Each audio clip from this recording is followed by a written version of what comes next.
한동훈 대표가 던진 특별감찰관 임명 문제를 두고 국민의힘은 국정감사가 모두 마무리된 이후인 다음 주 초 의원총회를 열 계획입니다. 다만 내부적으로 이견을 좁히지 못한다면 일각에서는 통상적인 박수추인이 아닌 아예 표결에 붙이는 이야기까지 나오고 있는데요. 이에 대한 우려의 목소리도 커지고 있습니다. 국민의힘 윤상현 의원, 이 특감 표결은 분열의 시초이자 국멸의 단초라고 경고했는데요. 들어보시죠. 표결해서는 안 되죠. 왜냐하면은 어떤 이 특별감찰관 이 추천 문제는 하나의 우리 정책 사안입니다.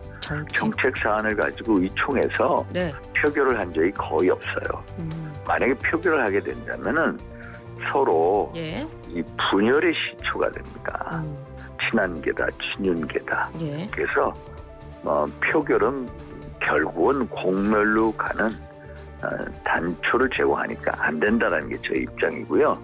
특별감찰관 문제하고 결부돼서 이제 이게 특별감찰관이 안 되면 특검표 이탈표가 더 많이 나올 거다. 이제 친한계 쪽에서 그런 얘기가 나오고 있어요. 나오죠. 특검법이라는 게요.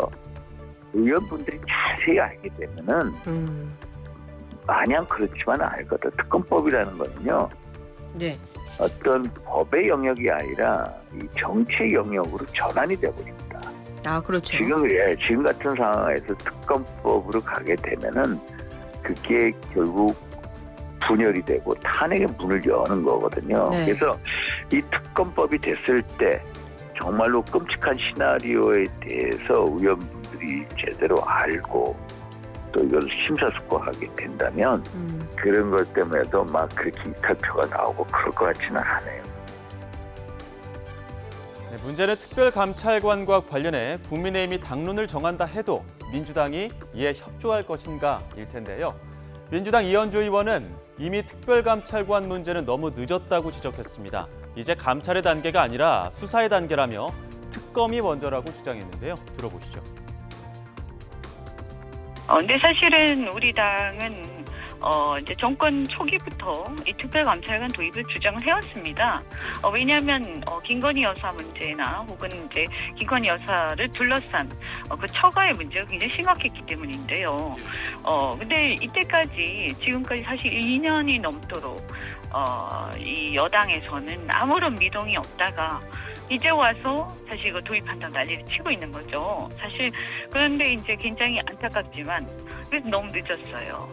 그러니까 특별감찰관을 도입해서 이것을 감찰하는 단계는 이미 한참 지났다라고 말씀드리고요. 지금의 상황에서 특별감찰관을 뭐 생뚱맞게 얘기하는 것은 옳지 않고요.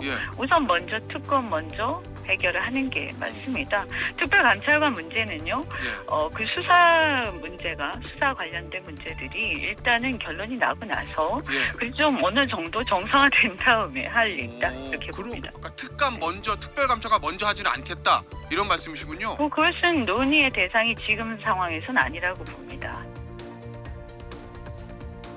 이런 가운데 개혁신당 조응천 특보관리단장은 특별감찰관 필요성을 강하게 주장했습니다. 특감이 강제 수사권은 없지만 그만큼 절차에 얽매이지 않고 가볍게 움직일 수 있기 때문에 대통령실과 관련된 풍문에 사전 경고 역할을 할 수 있다는 건데요.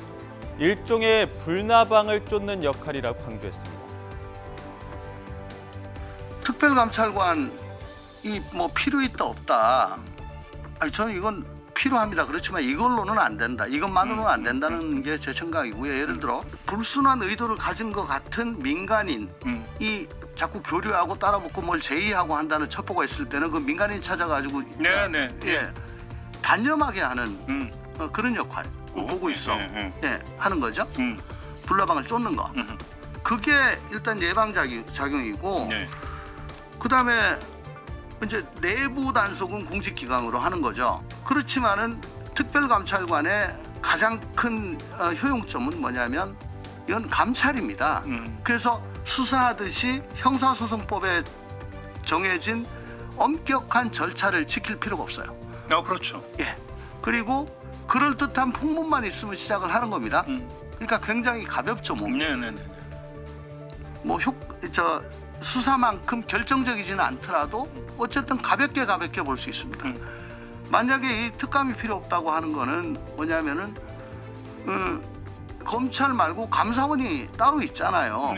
양쪽이 다 역할이 있어요. 근데 이것만으로는 안 된다. 이것도 있어야 된다는 거죠.